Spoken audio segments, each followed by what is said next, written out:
Welcome back, everybody. SDFC Bros. Carlos, last night did not go to plan, did it? No, not at all. No, it did not. So Pachuca versus SDFC for the Leagues Cup match day one didn't go as planned. It's sunny in San Diego. But it's a sad, It's a sad one. day. We're feeling a little gray in this one. So Right. obviously we're going to be talking about that game versus Pachuca and much more. And we also got 3 signings to talk about as well. So we've been a little active in the transfer market Yeah. recently. So And we got to see one last night too. So we got to see one last night play as well. So that's a big W. So big shout out to Harangi as well for making his debut. But guys, if you guys are new here, make sure you guys check us out on Instagram and TikTok. Both link in the description at SDFC Bros. Make sure you guys like, comment, subscribe, and obviously leave a comment how Please. you guys felt about the Pachuca game and kind of just the gravity of how San Diego FC has been playing in these last couple of games. So Carlos, let's just jump right into it. Let's go. So it was kind of a weird one because obviously this was a tournament that myself, right, in the last podcast that we had, I was like, maybe we can roll the dice a little bit. Let's Right. just see how far we can go. Not really stressing about it. But in the first 20 minutes of this game, it really looked like SD was probably going to get something good out of the first 20 minutes. Just 100%. constantly peppering that goal.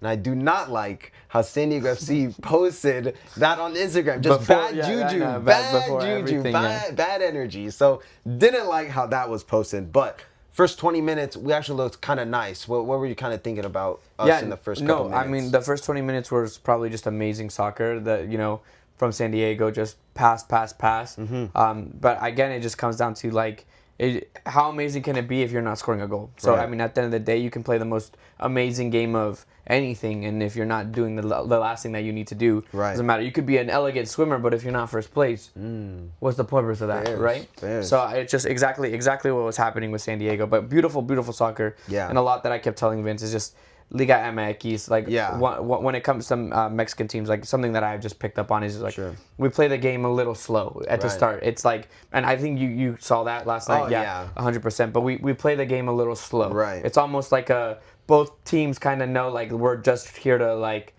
test the waters for the Right. first few minutes, and then really the more goals start coming in towards the close to the second half of each game in Liga MX, and that's what exactly was happening. And San Diego didn't know how to take advantage of that. Yeah, I think I definitely, I'll say this much. I definitely downplayed Liga MX. Right. For sure. I really thought that, SDFC, riding on that high horse that we've been all season, right? I was overly confident going into this game, but also, I think I was also under the impression where kind of as time got closer to the game, I was a little anxious. So I was kind of really thinking because another shout out, Alex Westry on Twitter. He was saying how Pachuca was playing in the Club World Cup, how they were very close to playing Salzburg, and then obviously against Real Madrid, right?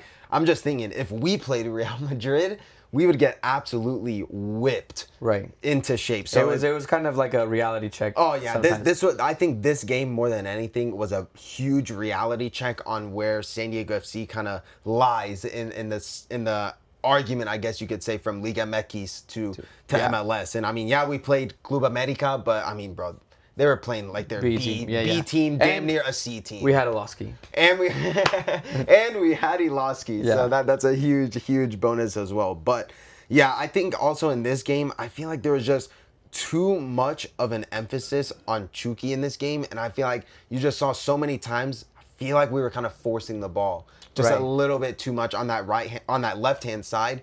Kind of almost neglecting Dreyer a little bit. He was checked out this whole game. What'd you think? Yeah, I agree. So I think there's just a lot of things that were just not going right for the team. Honestly, not even just Chucky. I think there was just no presence from the team. I think in the very beginning it was, and then Pachuca, being a Liga MX team, just knew Yeah. how to get in the mind of this team, and it just became an exhausting thing. Not just like running or physical, like a mentally exhausting game for San Diego. And there was a lot of just questions asked, no answers to respond to them.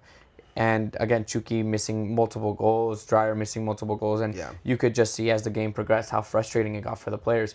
And it's exhausting as a fan because we're not in there, but Right. I mean, we're gonna definitely dive more into it, Sure. but it's just these opportunities to score goals and not taking it soon enough. and again, Pachuca, like I just wanted to say, like, Go ahead. one of the biggest things that you said is like one of San Diego FC's Like kryptonites weaknesses, is right. like a low block, you know what I'm saying, playing super defensive. Pachuca did none of those things No. at all, and it just showed like the athleticism in that team, Yeah.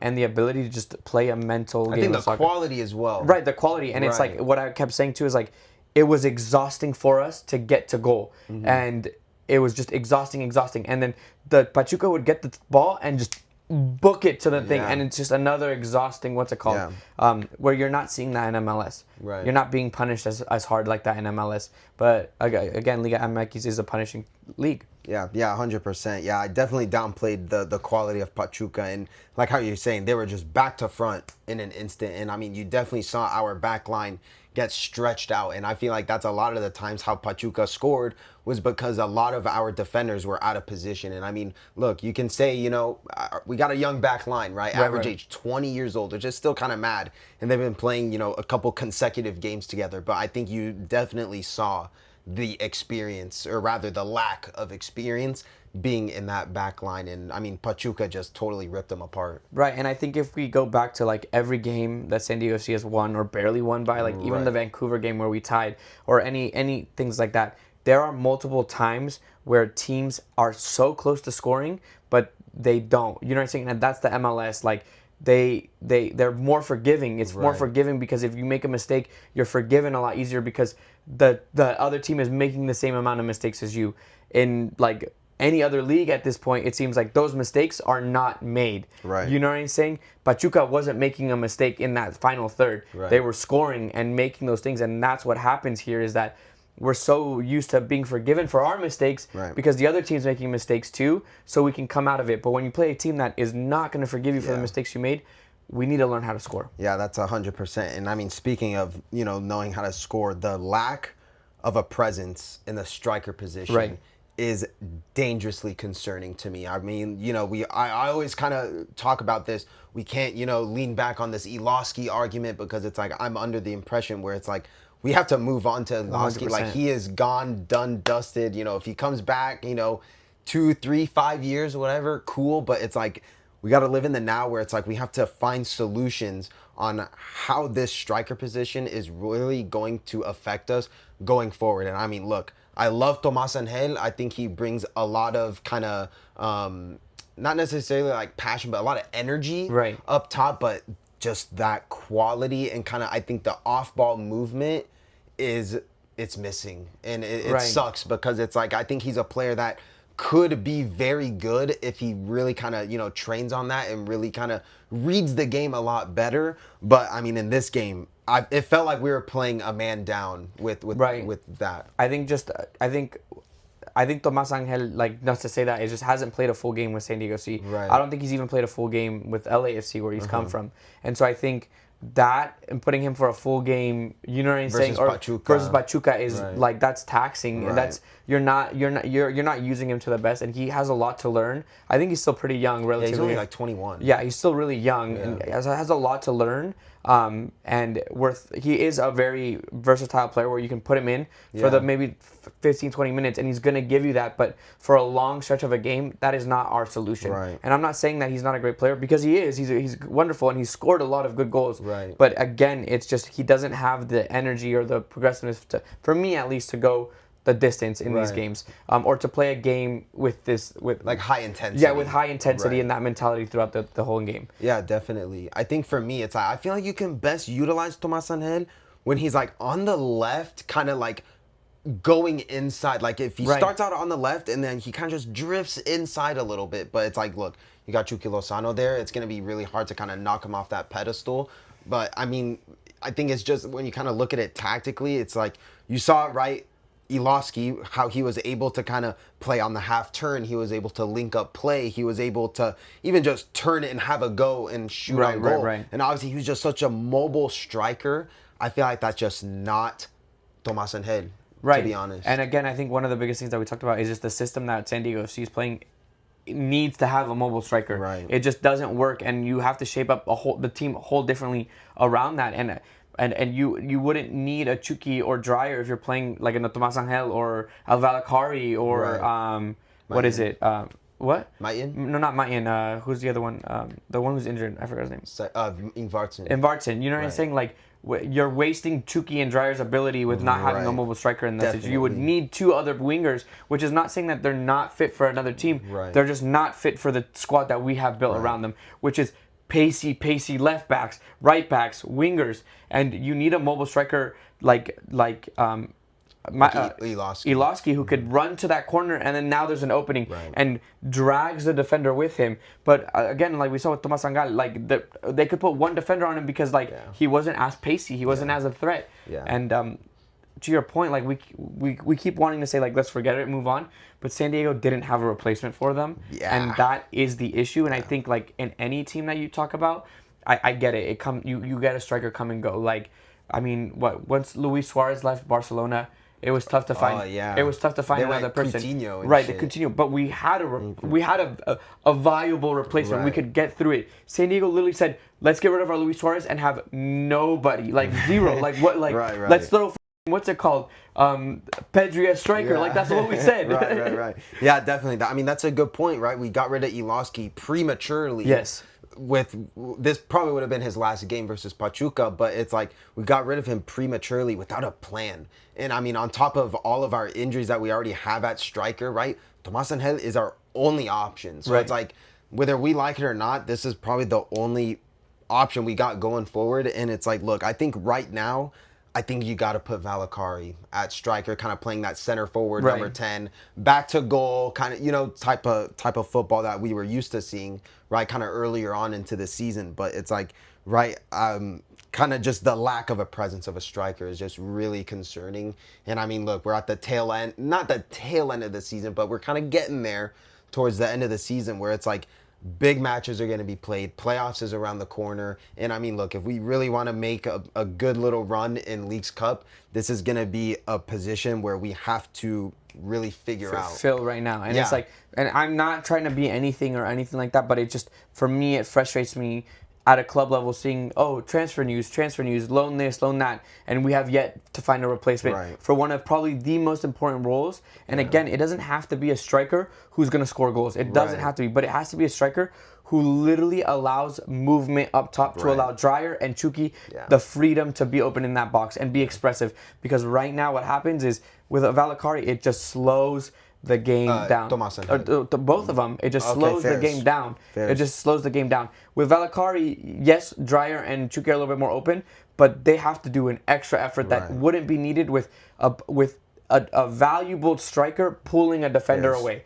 And that's just it. And the way that we play, where it's like, let's keep passing the ball until we're literally at the sorry, it pisses me off. Until we're literally at the goal line. Right.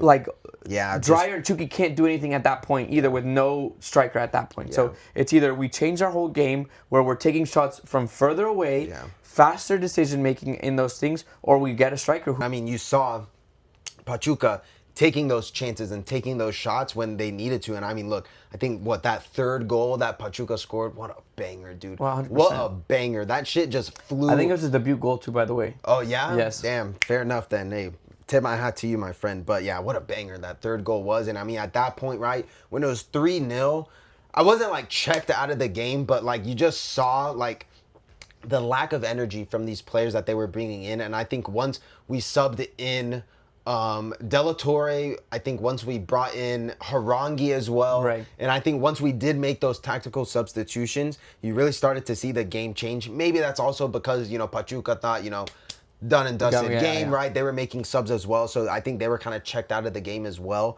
But I think just by the time that San Diego FC was, scoring goals in this game, it was just way too late. And another thing, this referee, man, just something about these referees just in general when they're officiating matches for San Diego FC, it's just I feel like every single call goes against us, right? There was a couple like VAR checks. There was that offside goal that a lot of people were saying it was offside, but it's like... But not even a check. Not even a check. No VAR check, no nothing. No. That's very, very suspicious. So, I mean, look, if it's onside, fair enough, then you don't got to check it, but it's like at least, like have a look. You know, and I think that's one thing. So the arbitration in these games is awful. And I don't even want to play like a bias, like because I like STFC. It's just like genuinely some of the calls are just like Awful. Even if it was like the other way around, I would be mad if Pachuca didn't get called for something like that, because it's like some of these are just like the way the game goes, and we just refuse to like just let it go. It's just like stop,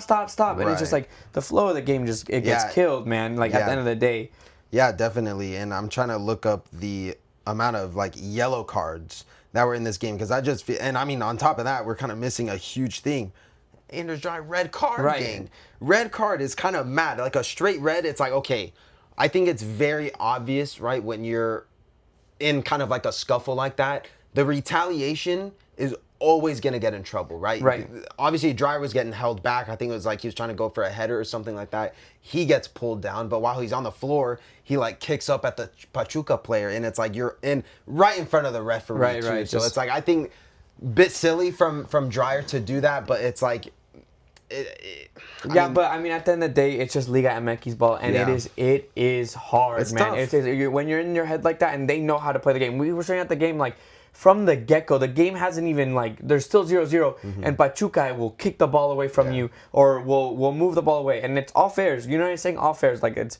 If my team was doing it, I'd be happy. You know what I'm saying? But like that is what happens, and if you're not in that mindset, if you weren't ready for it, you're going to get lost. You're gonna get eaten up and spit out real quick, and that's exactly what happened. That's exactly what Pachuca did. You saw the experience I think that Pachuca held, and especially playing in big games. Like just 3 weeks ago, Pachuca was playing against Real Madrid in the Club World Cup. And granted, how they got out of that tournament or whatever, it's like they got there because they're a top club. Right. I definitely undersold Pachuca a lot, but I mean, going back to kind of the end of the game, right, where we scored 2 goals, that type of quality is the types of passes and the types of goals to be created. We needed that way earlier in the game. Like the amount of times where, to your point, how you were saying, where we would get into the box and then we would try to pass instead of just having a go. Absolutely. It's just very frustrating to your point, what you were saying. So, and again, by the time, we had that second one, it was just, game was over. Right. And I think like I'm all for passing and playing and stuff like that. Right. But like even when Barcelona was doing the tiki-taka, you know what I'm saying? Like it is not at that final third, and it'll never be in those final third or that box line. It is too scrunched up. There is no like physical way. There is no nothing that you can get 4 defenders to make 2 passes. Like it's just impossible. Like what are you're literally asking, and it's like I don't understand what is still ingrained that is something that it can continue to happen. It's like, yes, pass all you want up until that final third, and then make a decision whether it's a strong pass to the right for a cross-in or take a shot. Because it is what comes down to soccer is those things are simple things. That's how you score a goal. Simple. Yeah, those are the basic fundamentals for sure. Just having that opportunity in front of goal, you have to make that smart decision whether or not to pass right to the wide option or have a shot on goal. But it's like every single player says, nope, let me take a pass. Let me take it. And it's just very like, frustrating. And it's just like they don't do this in their national team. Yeah. They don't do this in their other teams. Why is it that this is such an It's like, look, this is the style of play. But I understand the style of play. But this is an argument that we've been saying this whole season, where it's like, why do we make too many passes and this and that? But it's like I understand the style of play, but there has to be a limit where you say stop this. Like at this at the third, like you can't do it is impossible to do those passes. Yeah, no, I agree with you. I agree 100%. So now, versus Tigres on Friday, no Dryer for this one. So it's just another headache for Mikey Varas to really rotate the team, which we're probably going to see Maitin play in there. I think at times you've seen Chucky play on the right-hand side. So I think you'll throw Maitin on the left, and then at strike you'll probably go Tomas Angel as well up top, unless you go with like a Valakari. But versus Tigres, what are your kind of thoughts going into it after a very tough game versus Pachuca? Yeah, well, Tigres isn't like at the very, what I'm saying, the peak pinnacle of their, what's it called? But I mean, clearly, they're not like in Liga MX terms, they're not highest on the table or anything like that. I think they've lost 2 of their games. But I mean, at the end of the day, they just came back from winning twice, and then Correa is looking is looking like a powerhouse. It's going to be a shit show for us if our defense isn't on top and holding him back. Again, I think the only way we win these games is we score early on and just play defensive as hell. But that is an impossible thing to ask for when we're not scoring goals fast enough. Yeah, definitely. Yeah, this Tigres game really has me kind of on edge, especially because that goal that's just been circulating around social media where Correa just totally had the goalkeeper on ice skates. Right. Right, and that really worries me because of how young this back line is, how shaky they are, and how just inconsistent they are. Because you can go clean sheet versus Nashville and play a beautiful defensive game, but then against Pachuca, just the complete opposite, where we're just so disorganized and we're so just out of touch with each other and just no communication out the back. So versus Tigres, I'm very, very worried. And I mean, look, I'm still under that impression where it's like, okay, Leagues Cup, roll the dice, get lucky. Let's just see how we can go. And I'm still kind of riding that wave a little bit. But Let's say we lose against Tigres. Is it?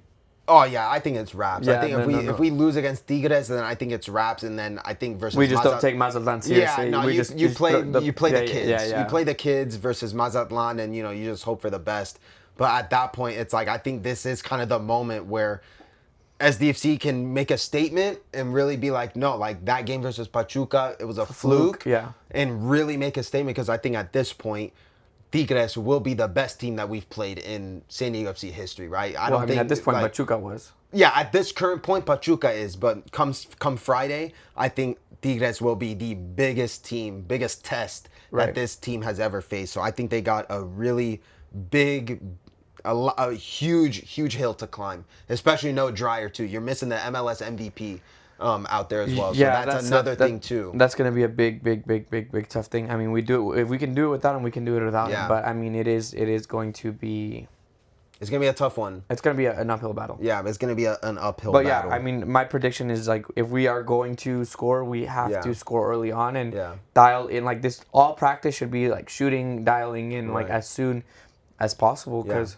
So what do you think? So, okay, if we lose against Tigres, right, what are your kind of just thoughts on Leagues Cup? Should we take it serious? Obviously, in hindsight, after match day 1, what do you think? Should we kind of go the distance? I mean, I'm always for it. It's another competition. It's our first year. Why are we not? Why are we not trying our best? At the end of the day, let's keep going.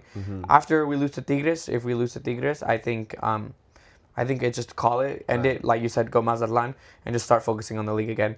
Just brush it against us. I don't think we should be upset if we don't get too far. I don't think we should throw it on ourselves, but I think we should still try our best against Tigres. Certainly. Yeah, definitely. And obviously, I think that, I think just the whole kind of event of it, it's a Friday night, right? Leagues Cup, Tigres is coming, home game, everything like that. Like, I think that would just be a spectacular night if San Diego FC can get a positive result in this one. And I think, could be wrong. I think if it's drawn, like if it's tied, it goes straight to pens. So that'll be a crazy. And I know we're shaky on pens, but yeah, I mean, like I said, my one and only thing is get one goal in there and just play defensive as hell. There's no need to play We're not going to score those goals. Right. Clearly, it's not happening. We get one in, let's go. But again, against Vancouver, against Nashville, these goals are coming so late. Yeah. I mean, not Chukwu's goal, Nashville, but still, it's still right. later, like almost halftime. Sure. Like it's just they're coming in late. Like we need to just please that. Yeah, in Italian they call it catenaccio, which is you score one goal and you just have everybody. No, and that's it. And if we really want to win this game, if we really want to go into the Tigres Cup, that's what we do. We go, we make sure we score one, and at that moment we are riding the wave, the thing. And I think it'll be still in a very exciting game if we just hold on to that lead to the entire time. Yeah, definitely. So hopefully, fingers crossed, we get a nice little. Nice positive result versus Tigres. So that'll be a good one. Let's talk about some new players. Let's talk about the new signings that we got. So we got Aiden Harangi, we got Pedro Soma, and we got Davis Vasquez. So what are your kind of thoughts kind of going into this? For me, my kind of all eyes are on Pedro Soma just because, former Barca B, right? He was kind of playing in his career in Spain in a little bit. And I think this is the signing where we're preparing for life after Luca de la Torre. He's on loan. I think he's going to go back to Celta Vigo. So I think this is kind of the signing where, SDFC, right, got a little insurance net. I think we learned from our mistake with Iloski, right, letting him go. So I think this Pedro Soma signing is one of the ones that they kind of were looking at to be like, all right, let's prepare for life after De La Torre. Right. What do you think? Yeah, no, I think just great young talent. I think we're building a young team, which will ultimately there's going to be players that stay, and we'll have like good thing. You know, continually have those like retire. You know, those older players that stay with the club, whatnot. You know, but having this young team is just going to allow it, and we're just building to have a future in San Diego FC of young team and growing them up. We have to start somewhere. We're starting here, and I think he'll just be a good addition. A lot of word, a lot of hype behind him. So a lot of hype. If any club's gonna make him better in MLS, not in Europe, if any club is gonna make him better in MLS, I think it's gonna be San Diego FC. Definitely. So, yeah, I think that's a good point. And also, Aiden Harangi making his San Diego FC debut last night versus Pachuca. And I'm going to say, I was pretty impressed. I'm not going to lie, right? He kind of gives you a different angle rather than Verhoeven. I feel like he's kind of like a Bambino on the right-hand side. 100%. That's kind of how the vibes that I was getting. And his passing was very good. I was very impressed with kind of the balls that he was swinging in. I mean, he got an assist on his debut. at the end of the day. So that's a huge little bonus there. And I think that's something that you can kind of look at to be like, all right, this is what you can kind of expect from him. I think the defensive aspect of the game, I think for me, I'm always going to kind of comment on this. It's something that I didn't really see at, kind of face value being really showcased. But for me, I think that's something that I'm really going to look out for is kind of his defensive abilities. Right. I think he's just going to come back to like how we had Willie. Good point. Like we have that structured right back who's going to be that defensive right back. Right. The thing, but once we need a goal or we need something like that in the beginning of the season, throw Harang in so we can get that score because we clearly show he's able to do that. Yeah, certainly. He made that instant impact as well. And then Davis Vasquez, who was from Philadelphia Union from their youth academy. A lot of hype as well. I know a lot of Philly fans were saying, "Oh, why did we let him go? I wish we could have kept him." But this is someone who I'm not really familiar with. I'm kind of just going based off of what Philly fans were saying, because he was in kind of like the same class as Kevin Sullivan. Right. So he was kind of in that kind of aspect and kind of that, world of things. But again, a lot of really promising things from Philly fans. And I think, again, to your point, how you're saying if there's any MLS club that he's going to grow with, it's us. And I know it is a loan. So again, these Let's loan not fall deals. in love with these players. Yeah, you can't fall in love with these players. So that's why I'm kind of more investing my stocks in a Pedro Soma, just because we're going to have him for a good little while. So Davis Vasquez will just kind of have to see. I think he plays like an attacking mid style as well. Maybe like a number 8. Life after Velicari, maybe something like that. Maybe, perhaps. So we'll just have to kind of see for that one. But other than that, I think I do want to mention this because this was a comment that Mikey Vara said after the game versus Pachuca, and it kind of didn't raise alarm bells per se, but it did kind of catch my eye a little bit. And he was saying, and I texted this to you, and he said, Mikey Valas said that not starting Dos Santos was more of a tactical decision regarding Cisniega actually playing good. So at face value, how do you kind of view that comment? Well, I think just like I would just say like I don't. Sometimes I'm just wondering about this coaching staff, like, and maybe it's just because we're buying into like we have to make an icon or we have to make an idol or like fall behind these things. But I don't know if you've seen the whole thing about the family documentary that SCSC put out and everything like that. Yeah. But like, oh, we're all family, all stuff, and then sometimes things just start getting really business-y. But like, Dos Santos signed to stay with us, not because he didn't think that he was going to be the starting goalie. He genuinely believed that. He gets injured, and then now Mikey Vara says we don't have faith in Dos Santos. Weird. Just what is going on behind scenes? I don't understand. I don't know. Is Mikey Vara going rogue? Like, I don't know. You know what I'm saying? Because it's the same thing with Ilowski. Like, just, we love him. Great. No. Yeah. I want to focus on players who are actually going to stay with us. And right. It's like, so I'm just wondering. Like, I understand. Like, Cisniega, he's older, and I think should be put on the bench. You know, I don't know. Like, I love Dos Santos, so it's hard for me because he's a very great talent and will grow and become an even better goalie.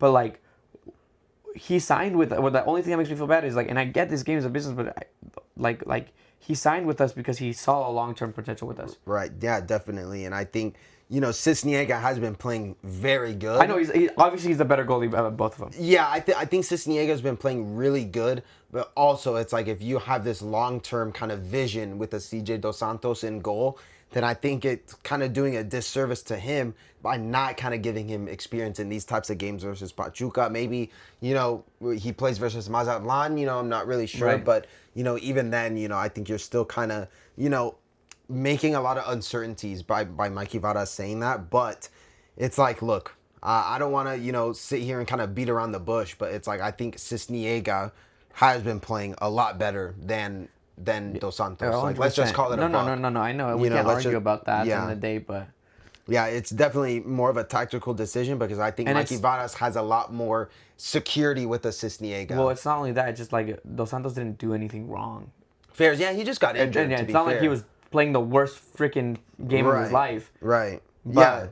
It's just he got injured, and I mean, I kept telling you, I was like, put Cisniega in, but you see why Dos Santos didn't want to come out that game. Yeah. I kept saying, like, Dos Santos, like, you need to come out, had your head injury, but you think you could. Dos Santos didn't want to come out because he kind of knew it's like, I mean, come on, I'm gonna lose my spot now. I'm sure, man. Like, you practice with this guy 24/7. You know his ability. Yeah, that's true. You knew he's good. So, yeah, it's a tough one. So, but I think that's just the competitiveness of being goalkeepers. What? I wonder what life would have been if Dos Santos saved that penalty that game. Yeah, that's one of those butterfly effects, right? Because what game was that? That was Toronto, right? So we probably would have won that game actually. Right, no, but like what?